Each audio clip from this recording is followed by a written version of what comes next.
Hey everybody, and welcome back to the Blu-ray Hunter. I'm the Blu-ray Hunter, Jonathan Moody, and I've got a really awesome show for you guys. It's going to be a different. It's a challenge. It's a movie challenge. It's the Brad 9 movie challenge. The movies that made me, and so basically, what I'm getting from this is a bunch of YouTubers are doing this challenge, created by these awesome people. I will put their name up here. They're like show up over here, ah, or that way. Yes, I will put their channel name up there so you guys can check that out, and then I'll leave a description in the bottom so you guys can check out their channel. They are the Rad Pack. They decided to do a the Rad 9 movie challenge, the movies that made us, who we are. And so I'm going to call it the ones that made me. That's what seems what a lot of people are doing. And it is sort of why I chose to do it down here, not in my room like I normally do, is because if you looked at my back of my wall, you would see pretty much 8 of the 9 movies. And sort of. There's a little bit of a twist, and I'll get to that soon. And I'm also going to be going down and talking about each one of these a little bit in depth. So why these are the movies that made me. So I'm going to start. So a lot of it has to do with my childhood. A lot of it has to do with my upbringing and the love of movies. And so we're going to go with number one, which is RoboCop. Um, and this is the director's cut. I did not buy the one that has the director's cut and the regular one. I need to eventually do that, but I also have I think I have regular RoboCop on Blu-ray as well, so it's okay. But this is the 4K anyway. Is there a movie in there?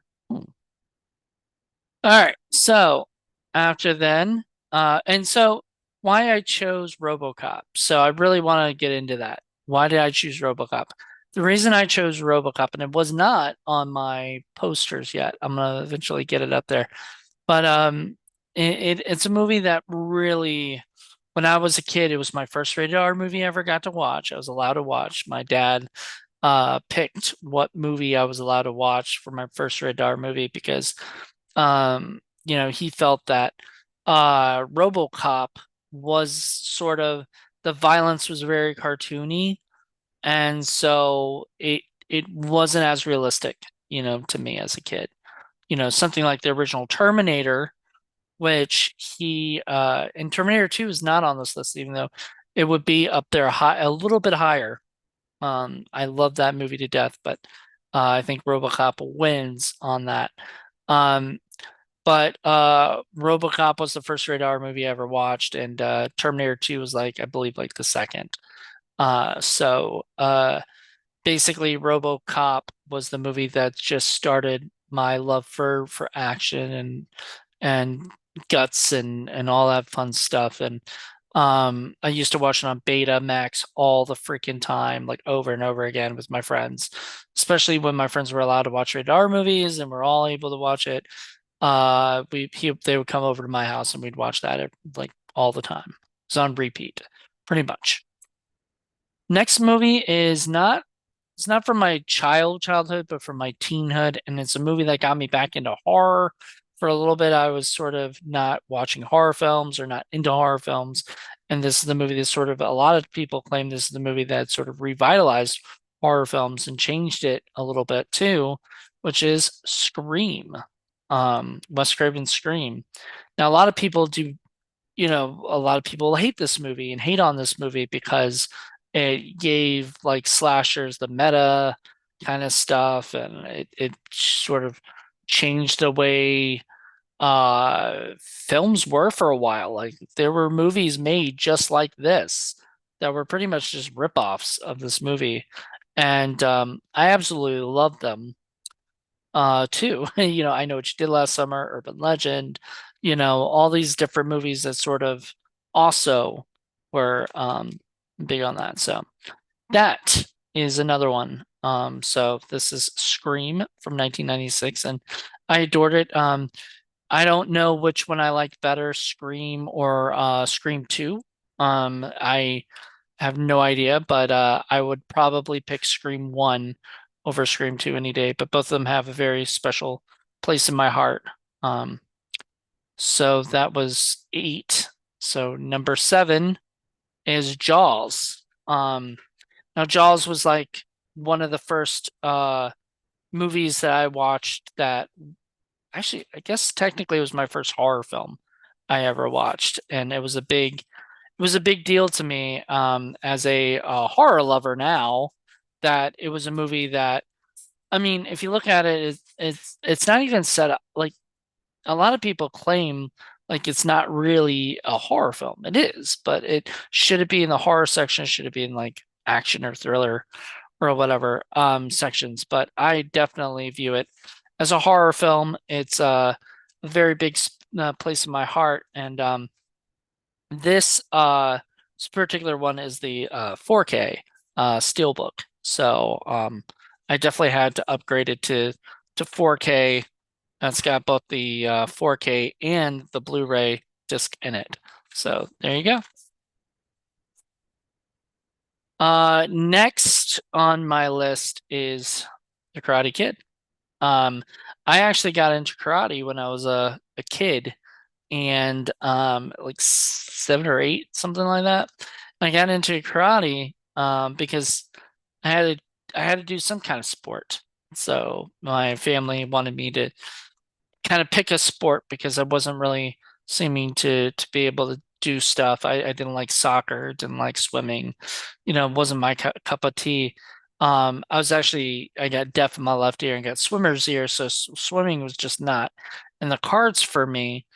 But karate became my thing, and I did that for years. I got up to junior black belt, and it was all because of this movie. Because I saw Karate Kid when I was a kid, and was like, I want to be Daniel LaRusso, and so I uh went into karate, did that really hard, and that became a big part of my childhood. And upbringing and into teenhood. I quit when I was I think 17 or 18. I think it might have been close to 18. And I wasn't, my grades weren't doing very well. And I wasn't happy at karate at that particular moment. So I just decided to stop. So next on my list is a fantastic, fantastic movie. It's probably the movie I watched most when I was young and scared the shit out of me when I was a kid. I absolutely was terrified of this, and I'll tell you what scene in a second after I say it's Ghostbusters. Everybody who knows me knows I love Ghostbusters. And you might think, why isn't this closer to like your number one? And for a long time, it was like one or two. Like it was up there in the one or two. But as time has kind of progressed, I've watched it sort of less and less. I don't know why. It's still a movie I can put on anytime and watch. I'm very partial to also Ghostbusters 2. But Ghostbusters 1, number one, like got me into that stuff. When I was a kid, I wanted to be a Ghostbuster.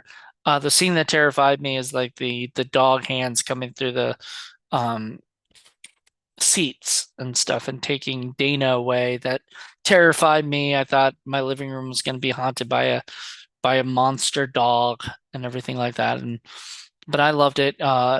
First like interaction like watching Bill Murray, and then of course I watched Stripes and everything else he's ever done pretty much. I haven't watched a lot of his newer stuff. I don't know why. It's just haven't. But anyway, yes. So that is Ghostbusters, and that is let's see, 9, 8, 7, 6, 5. So it's number 5. So my number 4 movie. I'm counting down. I'm not going. And some people aren't actually counting them like 1 through 9, like as in these are specific order. I did that because these are the movies that sort of made me who I am. So a lot of these movies you will see a piece of me in it or whatever. Another movie that I don't know. I don't know why I love it so much, but it's such a great, fantastic film. and Rob Reiner does such a great job directing Princess Bride. This movie just fills me with magic every time I watch it. It's just something about it, and Andre the Giant, and let's see who else, Carrie Elwes, Wallace Shawn, Robin Wright, all these amazing people are just blow me away in this movie. Mandy Patinkin as the as Inigo Montoya, Christopher Guest as the Six Finger Man. Uh, here's a funny story. So I was at a to kind of go with both of these actually. Kind of funny that they're right next to each other. I was at a convention in I think it was 2010, and I was out in Kentucky with my friends, and we're having a great time. And I was just going through people's tables, but I wasn't like looking at who they were. I was just looking at what everybody has. So I'm looking at all these tables, and I see um Prince Humperdinck stuff, you know.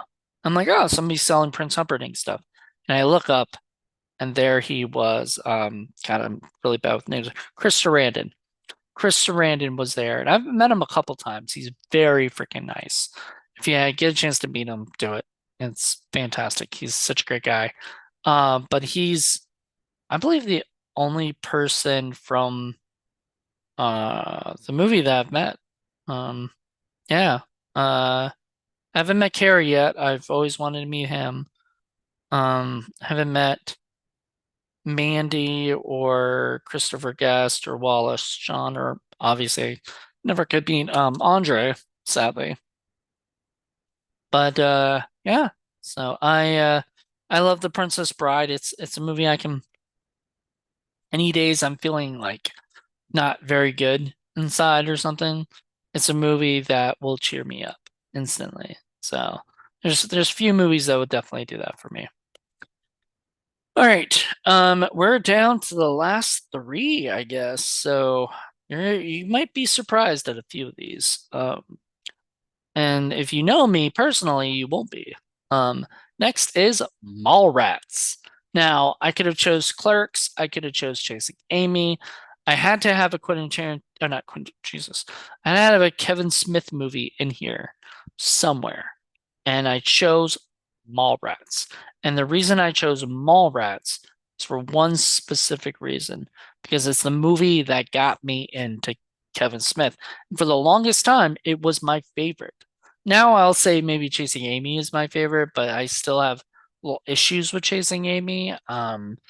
Sort of in the political realm of things, or whatever, but also like the choices that Kevin made for Holden and Banky and Alyssa, I just, whatever.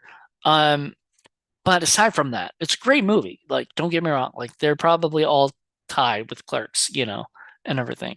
Those first three of the New Jersey trilogy, was fantastic. But Mallrats, like, was my gateway drug into it. And it was the movie that I'll always remember the day that I discovered Mallrats. And I talked about this on other podcasts before, but I went to a friend's house, and I was in high school, and I went to a friend's house, and was I in high school or was I in elementary school? It's 95 or 96, 96, I want to say. So I was either going into high school or I was in high school, something in that area, you know.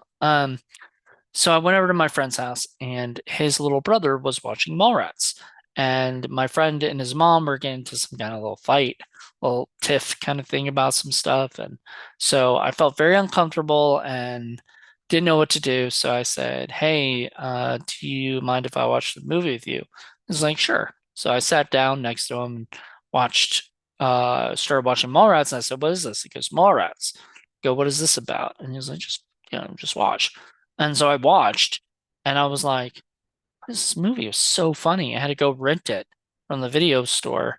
And then I realized, oh crap, there's a Jay and Silent Bob are like, from this other movie, Clerks. So when I rented that and watched that, and I was like, this is like, I was in you know how people like discover Star Wars and they discover like the Marvel Cinematic Universe and all that stuff, and discover like they're all connected, and it's all like this big universe, and it's just amazing to them. That's what Mallrats was. Like Mallrats was my MCU, as the View Skewverse and View Skewniverse, and it's just fantastic. And I became a huge Kevin Smith fan. Still to this day, I'm a huge, huge Kevin Smith fan. And so Mallrats holds a very place in my heart. This is the Blu-ray. I am gonna get the 4K at some point, but just haven't upgraded because I don't know if there's much of a difference other than like maybe the look and sound, but other than that, I don't know if there's much else different. Next is a movie that I just absolutely adore. And I'll talk more about it in a second, like why different things, but it is True Romance. If you've never seen this movie, see it. It's my favorite of Quentin Tarantino's, period. Like, but it's my favorite script he ever wrote. If I had to pick the movie he ever directed to be Once Upon a Time in Hollywood. But this is by far my favorite script he's ever written. And I'm very glad he didn't direct it. No offense. I I think it would have been a different movie completely had he had the chance, the opportunity. And I'm surprised he didn't like do that as his like last movie is like take this script and remake it the way like sort of he wanted to or whatever, but it's okay. Um, this is one of my favorite movies of all time, like up there, because I don't know what it is about the movie necessarily, but it's just the style, it's the it's the amazing actors. I mean, this has a huge cast. If you've never seen it, it's amazing. And this is Arrow that put it out, and look at that book. Like, just a badass book filled with like tons of different stuff. Um, and it's stacked with a lot of special features in this and whatnot. So if I were you, I'd buy it if you haven't bought it already. But yeah, so that's my second one. I actually went to see uh the hotel Safari Inn is in I believe Burbank or around Burbank. And when I went to visit in October 2019 to decide whether or not I definitely wanted to move to LA, I I went to the Safari Inn and I got to be there, man. I mean that's so cool. Like this is just such a great movie. I just absolutely adore it. I mean, Patricia Arquette is just I love blondes. Like that's you'll notice that about me and a lot of stuff. I adore blondes and she's just so beautiful. She's so sweet, her character, and she's a badass too. She's got some badassness to her, so I really liked her. This movie is fantastic. If you haven't seen True Romance, I don't know what's wrong with you. Go watch it right now. Go find it somewhere. I don't know where it's streaming, but I don't need it streaming. I've got it on Blu-ray, on 4K. I'll have it on yeah, I'll have it forever.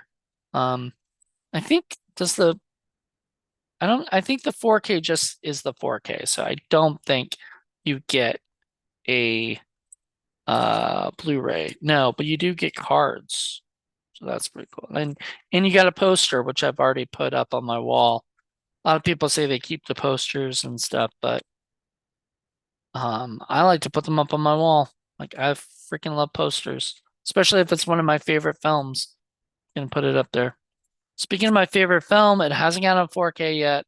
Kind of bummed, but So I Married an Axe Murderer just got a 4K. So I'm thinking this could get a 4K at some point. I don't know. It was produced by Touchstone, which is like owned by Disney. So they're very bad at like updating their 4Ks, and stuff. They don't really care about physical media because they're all about Disney Plus.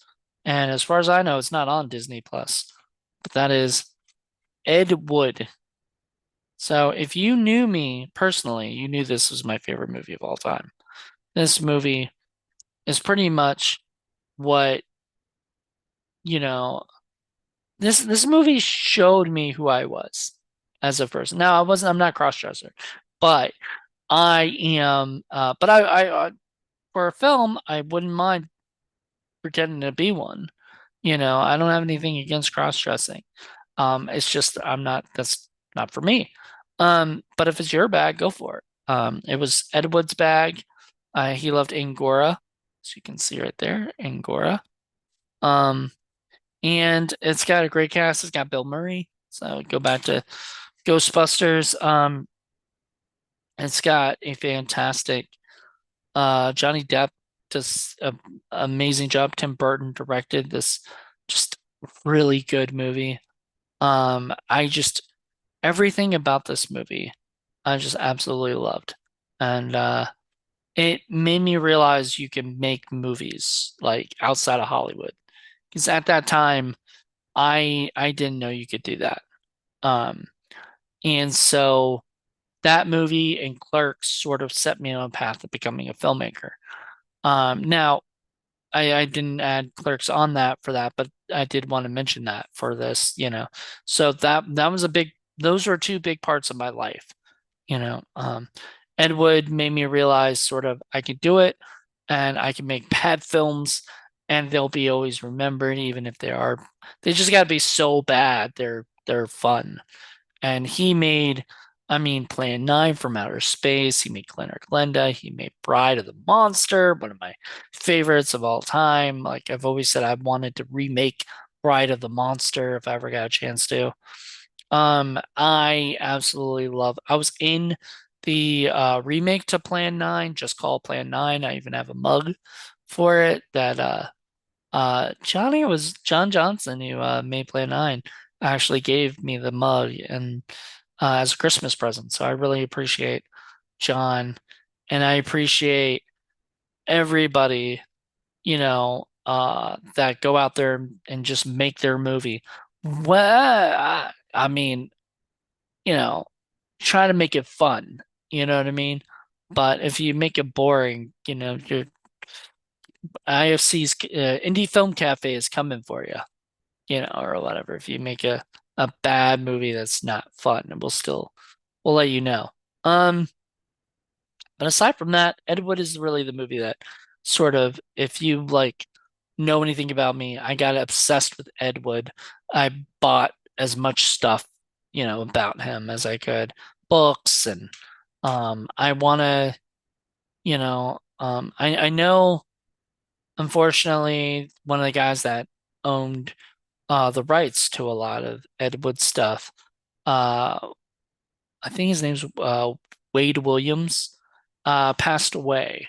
And now there's this surplus of people wondering what's going to happen, me included, as to like who's going to own the rights to these things, or if they're going to just end up going into public domain, or if they already are in public domain. There's a lot of problems with trying to figure this stuff out with the rights out. So, if they go into public domain, anyone can make a Glen or Glenda. And honestly, if all the movies that probably should be remade by Ed Wood right now, it would be Glen or Glenda because Glen or Glenda is Glen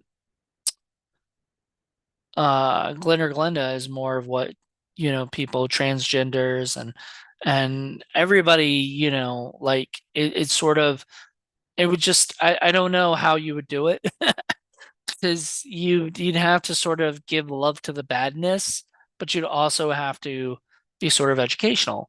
So you'd have to be a terrible yet educational movie, and people could do that. It could happen. It's just you have to be very careful how you did it because you don't want to put the LGBTQ community off, in a bad light, but you also want to have fun with it, you know. So, and do your Ed Wood like stuff because you can't remake a movie. And I don't know if you'd want to make it good. It kind of, I feel like that would be sort of boring. That's what John Johnson did with Plan 9 is he tried to, well, tried. He made it a better movie, and then in the long run, it kind of lost, maybe a little bit of the silliness and stuff, like, the stuff that, you watch Plan 9, you're like, oh my God, did you see that happen? Plan 9 from Outer Space, you're like, oh my God, see what happened. But check out Plan 9, you'll see me as a grave zombie, and whatnot, and I love it. So yeah, those are all my list of nine movies that made me number one, Ed Wood. Number two, True Romance. Number three, Mallrats. Number four, Princess Bride. Number five, Ghostbusters. Number six, Karate Kid. Number seven, Jaws. By the way, I rewatched this, and this movie, if you took the shark out of the whole picture, I think you could still make a really interesting movie based on the people and the characters that live in the freaking Amity. I mean, this is a freaking amazing movie for that. Scream, number eight, and number nine is RoboCop. So there you go. My nine movies that made me, and they made me who I am right now. And I would always say those are probably going to be my favorite movies of all time. There might be another movie that comes into my life that I'm just like blown away by. And there are some great ones. Like I just watched The Apartment, In the Heat of the Night.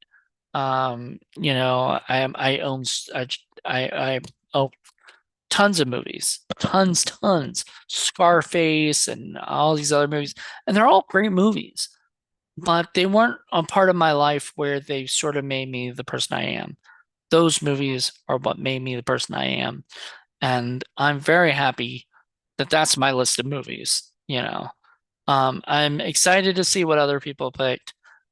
Please go check out the Rat Pack's channel at the link below, and let me know what are the nine movies that made you.